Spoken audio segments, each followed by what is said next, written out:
Divorce is one of the most challenging transitions in life, and without the right guidance, it can quickly turn into a disaster. Welcome to Dodging Divorce Disasters, the show that helps you navigate the legal, financial, and emotional pitfalls of divorce before they happen. Each episode, we sit down with top professionals in the divorce community to hear real-life war stories, cautionary tales from the trenches of divorce.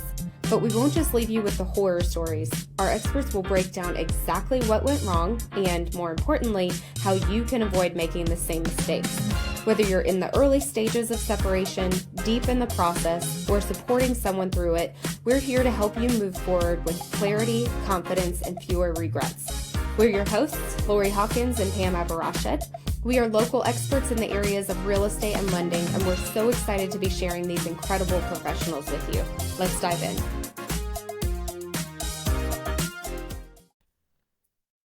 Today we have Deb Dilman with us, which I adore her. She's one of my favorite people on the planet. She is an attorney. She's a mediator, and she also does collaborative law.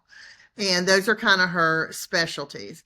So, Deb, I am just going to let you jump in and tell us a little bit about yourself, maybe the counties, the areas that you practice in, and kind of a little bit about your specialties that I just mentioned. Thanks for having me, Lori and Pam. You guys are two special individuals, and the more I get to talk to other people outside of my wheelhouse, the more your names come up. So you're making some traction in the greater Charlotte area, and I've just appreciated the time I've gotten to know you guys both personally and professionally. Thank you. So I have been practicing law for a really long time. It's been over 20 years.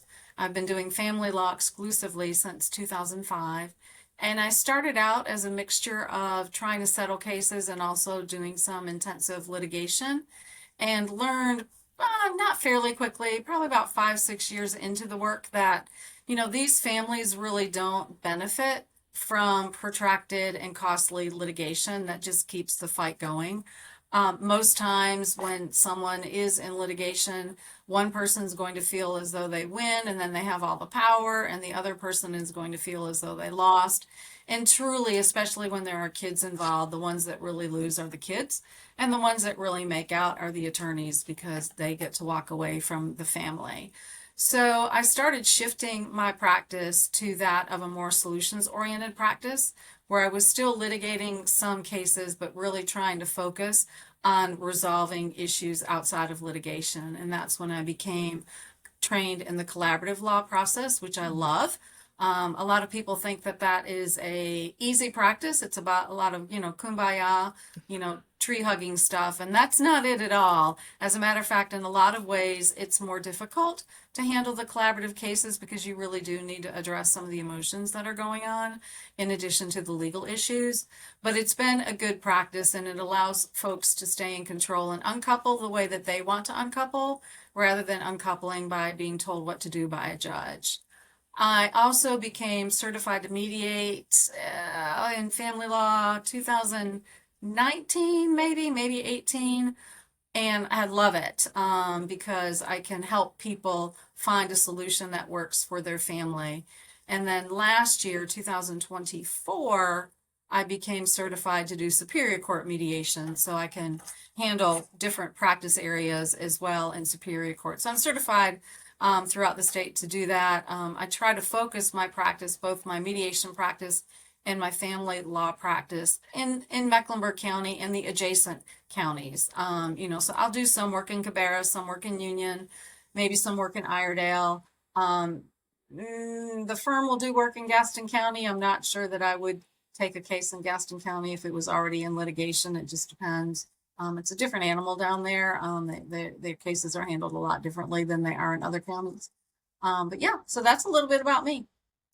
And you're with Modern Law. I don't think I mentioned that. I'm with Modern Legal, yeah. And we've I'm got sorry, Modern Legal, yeah.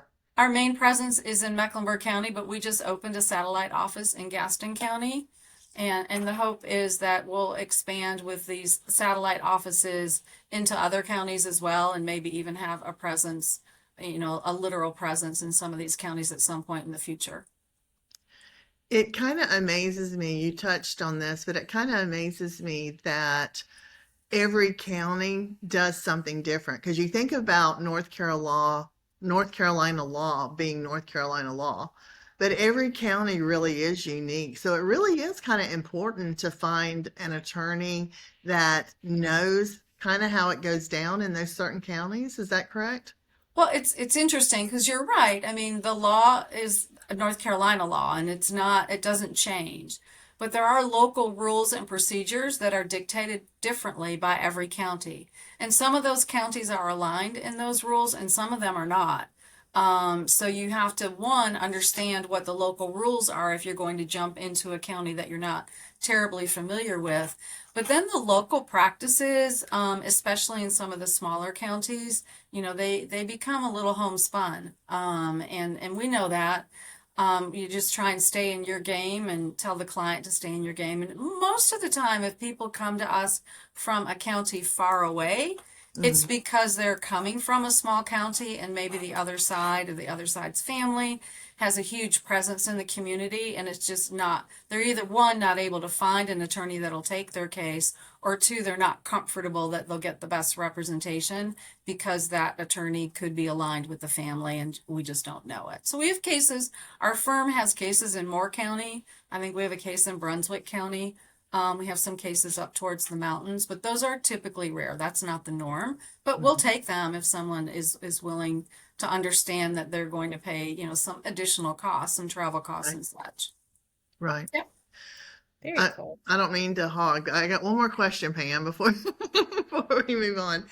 Um, as a mediator, I don't know that anybody that may be listening to this may realize this because I didn't until actually I learned it in Second Saturday on a divorce workshop. Um, as a mediator, you do not necessarily, I mean, you go through and help them work things out, come on, you do the mediation. But then, even though you are an attorney, a mediator is not allowed to write the separation agreement up. Is that correct? They then have to take this information back to their attorney or one of the attorneys or something to write that up. Is that correct? Yes, so as it stands with the Dispute Resolution Commission, which is who governs us as mediators, we not only cannot write anything, draft anything, but technically, we're not supposed to edit anything that's been drafted either. So there are some discussions that are happening within the Dispute Resolution Commission to remove some of the constraints that we have because some of us are attorneys and would be able to draft these documents. But yes, as it stands right now on March 26, 2025, we are not allowed to draft any documents, which becomes difficult if you're working with clients that don't have attorneys because then you do have to send them away. And I have a list of attorneys that I use that I can give to people Mm, as a suggestion as for someone that can draft for them. A lot of cases typically have one or two attorneys. And so the onus is on one of those attorneys to take the initiative to draft the formal documents. And then the attorneys will list me as the final arbiter if they're unable to reach an agreement to some of the terms in the actual formal document. So I okay. can do that as well. All right. Perfect. Mhm. Well, thank you for the introduction and kind of getting into the meat and potatoes of what you do. Before we go into deeper, more serious things with your divorce disaster story, we like to talk about the fun fact first. So, you shared that you read 49 books last year. So, are you a physical book reader or are you an audible listener or how do you do that? So I'm very principled in my personal life. And so I do a lot of things based on principle. And my brother and his wife owned a bookstore outside of Boston for several years, and it didn't make it, as many independent bookstores have not. So I absolutely refuse to read any books online. The only exception I made to that is I did take a vacation on a sailboat in the British Virgin Isles several years ago, and I didn't want to have a paper book on the water. So I had loaded some books on my iPad, basically because I didn't care if the iPad got drowned in the water. But I would care if my books did. But so yes, I read 49 books last year. I have a very good friend who has a friendship library. So if I buy books and they circulate through my friend group, then I donate them to her and she shares it with, so we pay it forward, if you will, and shares the Oh, that's books with cool. her community. So that's how we work it. Yep. I love that. I do And too. last question on this, what kind of books do you read? Is it a gambit or do you have a specific genre you stick to? I like mostly the historical fiction books, but not necessarily historical fiction from like a World War II book set in Germany or set in America, but the outside the other countries, Hmm. Italy, the France, those countries that got drawn into the war. But historical fiction is good. The ones that highlight strong females that were doing work behind the scenes and not getting credit for them for Hmm. it. Those are the books that I enjoy. And then every now and then, I'm reading, right now I'm reading a book about crime writer females trying to solve a real life murder. So that's not Ooh. really historical fiction, but it's a good fun book. So police detective type stuff is fun. When That they sounds right up turn my that alley. book into a movie, let me know and I'll watch it on Netflix. Okay. Yeah, see, and I don't do that either. I usually do not watch movies that are adapted from books that I've read. Um, I am the same, but I have to say Lessons in Chemistry was a really good adaptation of the book if you read or watched it. I loved it. Yeah, the book was really good. I didn't watch the movie, but the book was really good and I learned a lot about chemistry and Yeah, in several on several levels, right? Like the scientific level and then the personal chemistry level as well. So that's so that's cool. funny. Okay, so the reason that we are here is to learn about a divorce disaster that you encountered. So tell us about your craziest divorce disaster and then share with our listeners how they could avoid falling into the same situation. Yeah, it's interesting. So, every case is unique. So everybody's disaster is going to be unique. But I Mm. think the biggest pitfall that people fall into is they make some assumptions about the spouse that they're uncoupling with, the mother, father of their children, without really thinking it through. So the one that comes up the most often for me is the breadwinner, if you will, the person who has the money, the ability to pay child support, spousal support to the other spouse. The other spouse is receiving that money, and that other spouse is likely not working. And the person who is trying to do the right thing by paying spousal support or spousal maintenance to that individual to make sure that that individual can care for the children, doesn't have to Mhm. worry about money. They can just focus on caring for the children. They don't anticipate that that person may go back to work at some point. So they don't think about that. They don't let me know as the attorney that that is a real possibility or concern. And then they end up paying, in a lot of cases, a higher amount in spousal maintenance, and then they get upset when the other spouse returns to work and they can't do anything about it. Now, I say they can't do anything about it. Most of my cases, if they resolve, they'll be resolved by separation agreement, which is an out of court legally binding contract that cannot be modified unless both of the parties agree to modify it. Whereas if someone codified spousal support in a court order, you could, under certain circumstances, come back and try and get that court order modified. So two things. One, if you've got clients that are the main breadwinners and they're going to be paying some spousal maintenance and the other spouse is not working, you need to really have candid conversations about whether they expect that spouse to go back to work at some point and what that looks like and what you want to do with your maintenance that you're paying. And then two, if you're not sure, then you should have conversations about whether or not you do want to put that agreement in a contract or if you want to actually put it in a court order so that you may have an opportunity to modify it later. So those are disasters, right? They're not probably not the biggest disaster people has heard about, but Mhm. it's the one that comes up most often for me that I can talk about in generalities so that if Mhm. somebody listening to your podcast can't say, oh, she's talking about my case, because that would be a total breach of my ethics. Well, and just to hear you speak of all this, I mean, Pam and I both say this all the time. Um, a lot of what you just said when you're talking about this can be modified, this can't be modified, this. Um, a lot of people, I know money is tight. Doing divorce real estate, like trying to make repairs on homes, divorce real estate is completely different from residential real estate. It's a different frame of mind. People are in different places.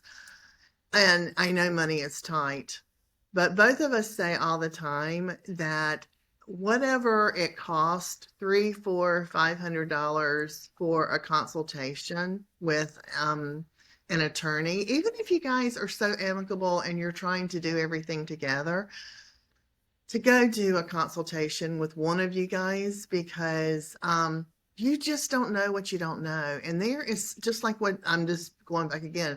This can be modified. This can't be modified. There would be no way, that people would know that. And they just get themselves into so much trouble because they don't know. And it would be worth the hundreds that they would have to spend for a consultation. So that's my two. Yeah, But it's true, and egos get in the way a lot of times, and they think they know more, they don't really need that.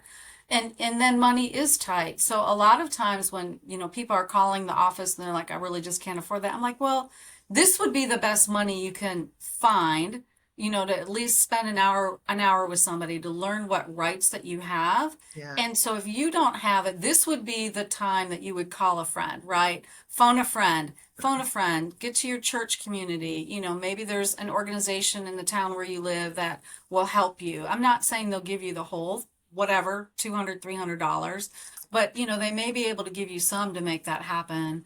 And then also there's through the North Carolina Bar Association, folks can get a 30-minute, $50 consultation.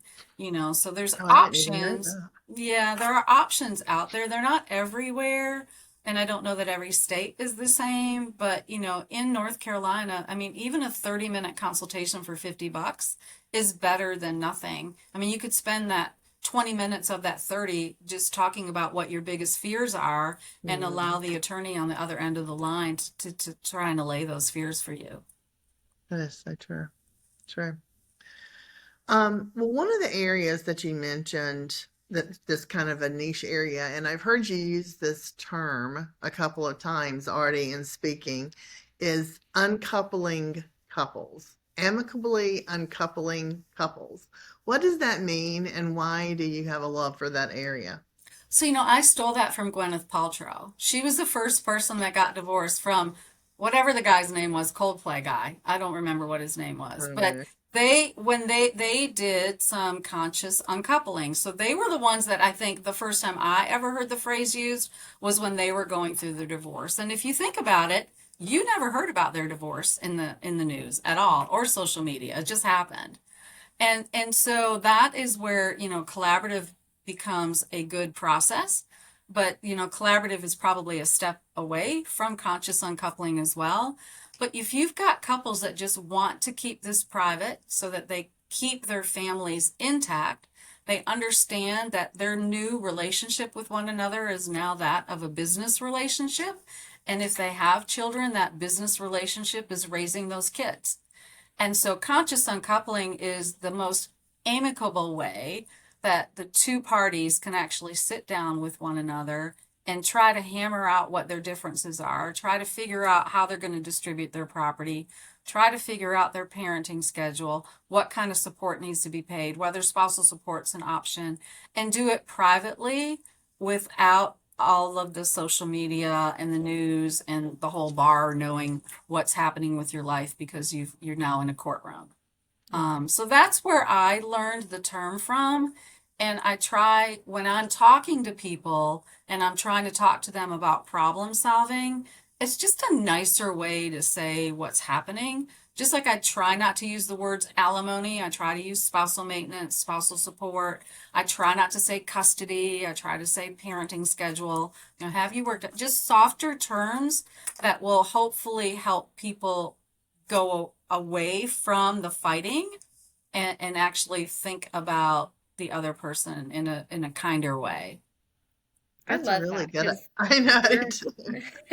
there's so much like weight that comes with the word divorce or alimony or litigation, and so I love that you consciously have other terms that you're using that mean the same thing, but they have such a Mhm. lighter weight that comes Yeah, along with them. I I hope totally so. I mean, that's the point that I do it, and I hope it resonates with people. And sometimes I'll never know. Hmm. Oh, actually, most times I'll never know. But there are times where I think people do appreciate not talking about litigation or litigious terms, because they don't. A lot of people, I think most people don't want to litigate. I think still in our society, people think there's really no choice. Hmm. And there's not a whole lot of wiggle room with our statutes, right? So, you can go litigate, but you're probably not going to get much better, if at all. You may even get a worse result if you go litigate, than if you try to resolve it on your own with the other side. Yeah, I agree. agree. Um, Speaking of not litigating, you are a big fan of mediation. So can you tell us a little bit more about that and why you love it so much? Yeah, sure. So I like the mediation process because it's a way to resolve conflict while you remain in control. And mediation allows a facilitator, someone like me, to come in to assist you in walking through and facilitating the conversation. But the true outcome of mediation is up to the parties, whoever that is, whether it's a couple that's uncoupling, whether it's an employee-employer relationship, whether it's a family business relationship, estate planning, or estate administration. But most people want their families to remain intact. They don't want the other side to be buried and abused and ignored and humiliated. They don't want that. They say they do, but they really, honestly, at the end of the day, I don't think they really do. And mediation is a perfect process to allow people to vent some of that frustration and then move forward with the legal issues that need to be tackled in a way that's much, much different than if you're in a court letting an attorney say things for you and then a judge making the decision. And most mediations are voluntary. Some of them in North Carolina are mandated. But most are voluntary, and even the ones that are mandated, you can voluntarily elect to go to mediation before you're even mandated to do it or court ordered to do it. And I don't know what the percentage is, but if I had to guess, the percentage is north of 75% of those mandated that get resolved in mediation and they never see the light of day in court.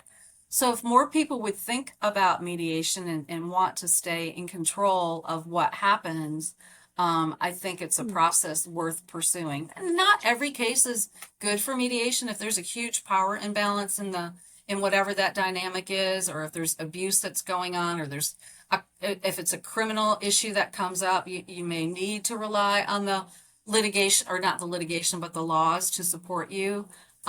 So that can be a little difficult. As a mediator, I'm literally trying to help people resolve problems. I'm not giving anybody advice. As a matter of fact, the Dispute Resolution Commission won't let me give anybody any legal advice. I can't talk about the law at all. It's not my role. And that can become complicated because if you're working with attorney or not attorneys, but people who don't have attorneys, they don't necessarily know the law. So to Lori's earlier point, in part of preparing for a mediation, some sort of consultation with an attorney is not a terrible idea, right? So that you know what to expect, you know what to bring to mediation, and you know what potential outcomes could be. The other thing with mediation is, you need to prepare and think about, well, ideally, this is what I want, right? I'm way up here. Here's my floor down here, and I'm probably going to settle somewhere in the middle. But you need to know those bookends going into mediation so you know where you need to draw the line on the mediation. And a lot of people don't think about that too. I've got a blog coming out about that in a little bit, about how to prepare, top 10 reasons to go to mediation, and then how to best prepare for mediation. So, how do you navigate that scenario where both spouses are not represented? Because I knew that you couldn't give legal advice, but from what you're saying, you can't even necessarily outline the law. Did I understand that right? Yeah. I can't tell them what the law would do. So if they're not well versed in the law and they are not making headway, then I have the option to adjourn a mediation and say, you guys probably need to go meet with an attorney, and then let's come back in a month or let's come back in 6 weeks and let's resume this mediation. Or if they don't want to do that, then we just go through it the best that we can, with me understanding that they're the ones making the decision, and if they've decided that they want to make X decision, and I know there's not a snowball's chance that would ever be ordered in court, I literally have to sit on my hands and just let them make that decision. And it's really, really hard to do. Yeah. And it seems a little unfair, but again, I think it goes to everybody should prepare for mediation. You shouldn't just schedule it and go and not be ready for it. I think that is such great advice because not only, I mean, that's going to save them time and money because the more prepared they come into the mediation, the more you can get done in your time period. And because it's not necessarily a one and done from what you're saying, mediation could be several times to be able to hash out what needs to be hashed out. Am I Yeah, understanding it correctly? yeah, no, you're absolutely right. I mean, there are people who believe that you should go to mediation and just stay until you're done. I typically will adjourn my mediations around 5 o'clock.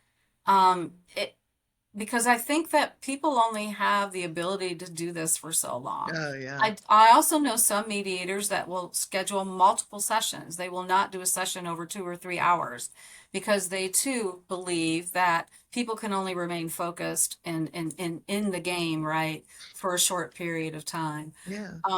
And that's true with, I mean, think about how if you're sitting in church listening to a sermon, how your mind starts wandering after, like Methodists only have 5 minutes in them, 10 minutes tops, then you're done, right?